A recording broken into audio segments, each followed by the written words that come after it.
দেখো আজকের চারপাশটা খুব দারুণ সুন্দর ছিল, খুব সুন্দর চারদিকটা সবুজ শ্যামলে ভরপুর আর স্নিগ্ধ রোদ আর গরম ছিল, চাকরি অনেক গরম, খুবই ভালো লাগছিল। একবারে এখন তো বৈশাখ মাস, দেশে কিন্তু অনেক প্রখর রৌদ্র। এই যে আমাদের এখানে সামারে তো খুবই ভালো, রোদ থাকলে গরম থাকলে সবাই একটু বের হয়, আমাদেরও খুব ভালো লাগে। আমরা তো সব সময় 8-9 মাস শীত ধরে রাখি, গরম পাই না, এই কারণে রৌদ্র গরম থাকলে ওয়েদারটা খুবই ভালো। বড় মশাই এখন যাবো বাহিরে, আজকে অফিস বন্ধ।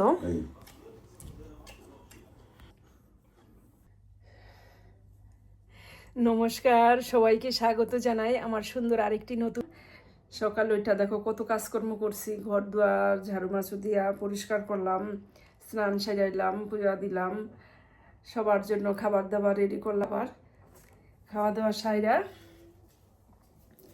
তারপরে আসলাম। এখন দেখো কত হয়ে গেছে, 11টা বাজে। এই যে দেখো, আর আজকে তো ভালো গরম, রৌদ্রু।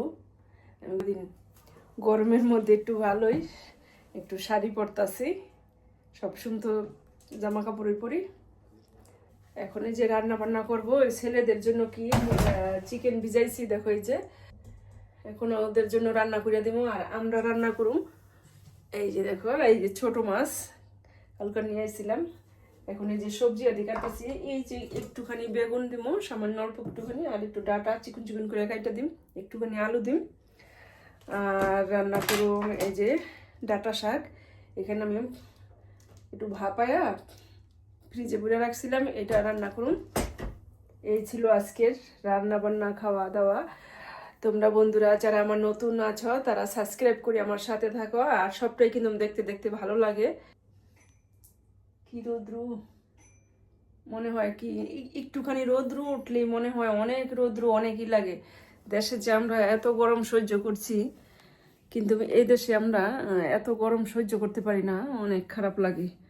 আর তাপটা কিন্তু শরীরে বিন্ধে যায়, এত খারাপ। সকালে চা খাই নাই, আবার এখন একটু চা না খাইলেও ভালো লাগে না, একটু চা খাই নেই। চিকেনের মধ্যে লবণ আর একটু হলুদ, সামান্য হলুদ দিয়ে সুন্দর করে মাইখা নিলাম।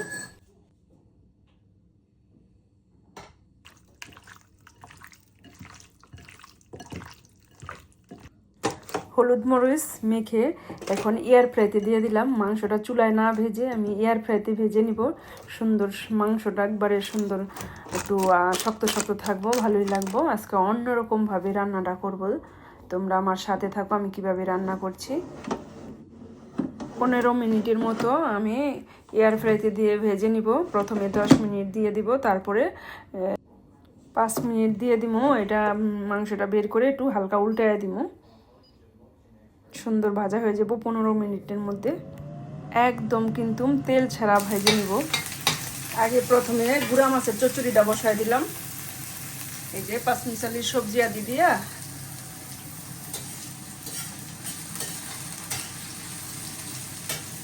এই ছোট মাছের চচ্চড়িটা খাইতে ভালোই লাগে। মাছটা ভাজুম না, মাছটা কাঁচাই ছেড়া দিব, কারণ ছোট মাছ এটা ভাঙ্গা ছিঁড়া যায়, এই কারণে ভাজলে ভেঙে যাব। কাঁচা দিলে যেমন আস্তে আস্তে থাকবো। পেঁয়াজটা আমার ভাজা হয়ে গেছে, এখন এই যে আমি সবজিটা দিয়ে দিই, লবণ দিয়ে দিই।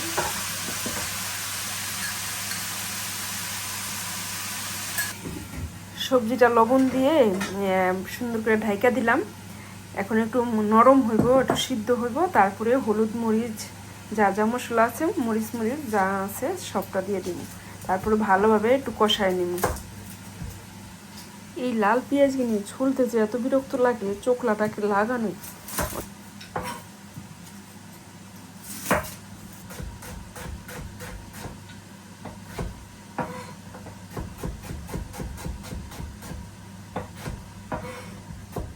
মাংসের জন্য পেঁয়াজটি কেটে নিলাম, পেঁয়াজ রসুন এটি কেটে কুটে নিলাম, সব কিছু রেডি করে নিতেছি। মাছের তরকারিটা, মাছের চচ্চড়িটা হইলে আমি এই মাংসটা বসাই দিব। এই দেখো সুন্দর কতটা লবণ দিয়ে ঢেকে দিছিলাম, সুন্দর সিদ্ধ হয়ে অল্প হয়ে গেছে তরকারিটা। এখন দিয়ে দিব হলুদরা দিয়ে দিলাম, দিয়ে দিব কাঁচামরিচ, সামান্য একটু লাল মরিচ দিয়ে দিব, একটু সুন্দর হইব কালারটা। আর এই যেটা কাঁচামরিচ,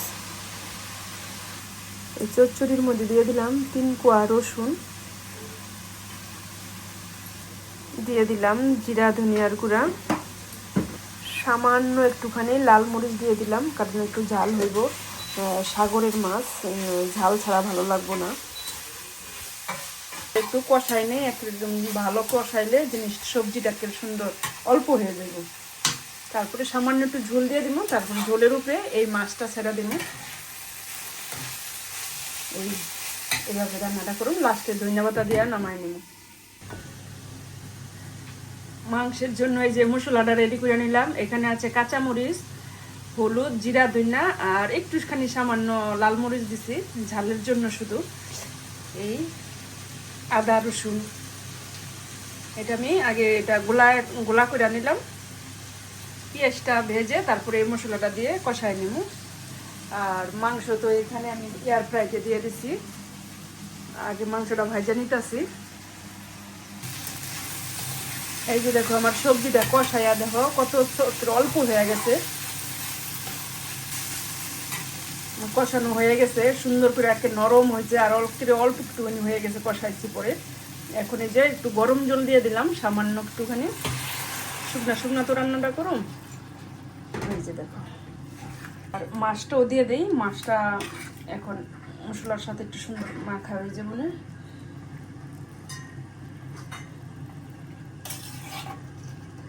সবজিটা কিন্তু অনেক সিদ্ধ হয়ে গেছে, সামান্য একটুখানি রান্না করলে হয়ে যাব। এই যে দেখো আমার মাছের চচ্চড়ি ঢাইকা দিলাম, সামান্য কিছুক্ষণ রান্না করুন, নামাই নিব, হয়ে যাব আমার রান্নাটা। এই যে দেখো আমার চিকেনটা সুন্দরভাবে ফ্রাই হয়ে গেছে। এখন সুন্দর কষানোর মধ্যে দিয়ে দিব, হয়ে যাব। কতটা আমার আগায় দিছে এয়ার ফ্রাইতে, দারুণ হয়েছে কিন্তু আমার সহজ পদ্ধতিটা। রান্নাটা আমার হয়ে গেছে। এই যে এখন নামানোর আগে ধনেপাতা দিয়ে দিলাম। সুন্দর দেখো মাছটি কিন্তু ভালোই রয়েছে, একটু মাছও ভাঙ্গে নাই, খুব সুন্দর হয়েছে। এই যে আমার রান্না দারুণ হয়েছে কিন্তু। এভাবে তোমরা রান্না করে খেয়ে দেখো, অত্যন্ত স্বাদ হয় কিন্তু। আমি আরও খেয়েছি এভাবে রান্না করে।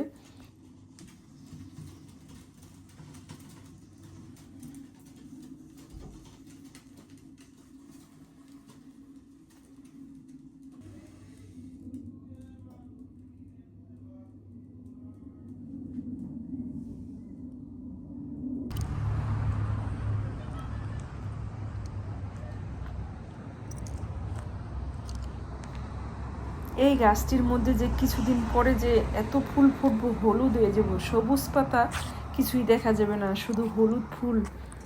এই যে দেখো কত কলি হয়েছে ফুলের। এই যে দেখো ছোট ছোট এখন তৈরি বের হয়। কয়েকদিনের মধ্যে কিন্তু আমি এই ফুলটি ফুটবো, তোমাদের দেখাবো। অসাধারণ সুন্দর।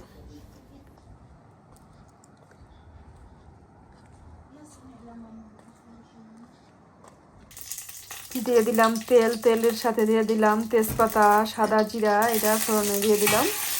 এখন এটা পেঁয়াজ কুচি আর রসুন দিয়ে দিব, রসুন কুচি। এই যে এখন এটা একটু ভেজে নিতেছি। দেখো পেঁয়াজটা ভেজে নিলাম, পেঁয়াজের কাঁচা গন্ধটা বের হয়ে গেল। এখন আমি এই মশলাটা গোলানো ছিল এটা দিয়ে দিলাম। এখন এটা ভালোভাবে আবার একটু সুন্দর করে কষায় নিব। মশলাটা কষানোর সাথে দিয়ে দিলাম টমেটো, কিছু ফ্রোজিং করা টমেটো দিয়ে দিলাম। আমার ছেলেরা তো টমেটো খাইতেছে না, এইভাবে রান্না করে খাওয়াই দিই। এখন আবার এই চুলার মধ্যে বসাই দিলাম ডাঁটা শাকটা, রসুন দিয়ে রান্নাটা বসাই দিলাম, হয়ে যাক। আর ওই চুলায় দিয়ে দিলাম মাংসটা, তাড়াতাড়ি হয়ে যাবো রান্না। আর এখন আমার এই যে মশলাটা কষানো হয়ে গেছে, দিয়ে দিলাম মাংসটা এখন মশলার সাথে ভালোভাবে একেবারে নাড়াচাড়া মিশাই দিই। মাংসটা আমার দারুণভাবে কষানো হয়ে গেছে কিন্তু। এখন আমি যে ঝোল দিয়ে দিই, গরম জলটা দিয়ে দিতেছি, পরিমাণ মতো ঝোল দিয়ে দিলাম।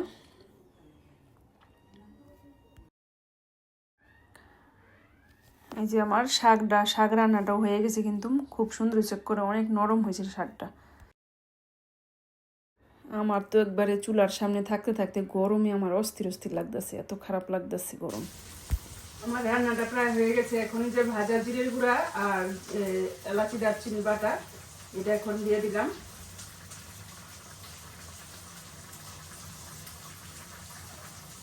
যে কোনো তরকারি বলো, মাছ বলো, মাংস বলো, কষানোর উপরে ডিপেন্ড করে স্বাদ। আমার রান্নাটা হয়ে গেছে, দেখো কত সুন্দর হয়েছে রান্নাটা। আর লাস্টে একটু ধনেপাতাও দিয়ে দিলাম।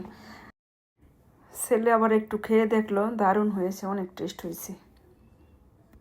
সত্যি ভালোবাসা দিয়ে রান্না করলে দারুণই হয়, অনেক মজা হয় খাবার। এই যে আমার এখন রান্না বান্না হয়ে গেছে। এখন এই যে সব কিছু গুছায় গেছে, ধুয়া পাকলা নিলাম, শুধু করে ডুকরেছে। আর লাস্টে ভাত বসাই দিছি। এই যে দেখো, এখন খাওয়া দাওয়া করব।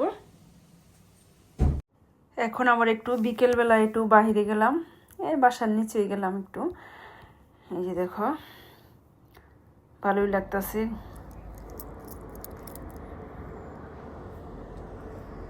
কিন্তু অনেক গরম বাহিরে অনেক গরম, রৌদ্রের একটা যে তাপ, রৌদ্র একটু পড়ে গেছে, কিন্তু এখন এত এমন নাই, একটু গরম গরম লাগতেছে। দেখো কত সুন্দর যে গোলাপ ফুল ফুটে আছে। আমাদের দেশে হইলে এই ফুল থাকতো না, সব সিরাবিরা নিয়ে যেত, সবই তো বাহিরে। ফুলটি হাতটা ধরা যায়, কিন্তু কেউই ধরেও না, ছুঁয়েও দেখে না। খুব সুন্দর হয়ে ফুটে আছে রাস্তায়। যাই হোক, ভিডিওটি আজকের মতো এখানেই রাখছি। আবার দেখো বেশ সুন্দর কোনো নতুন ভিডিওতে। তোমাদের কাছে যদি আমার ভিডিওটি ভালো লাগে তাহলে সাবস্ক্রাইব করে আমার পাশে থাকবা। ধন্যবাদ সবাইকে।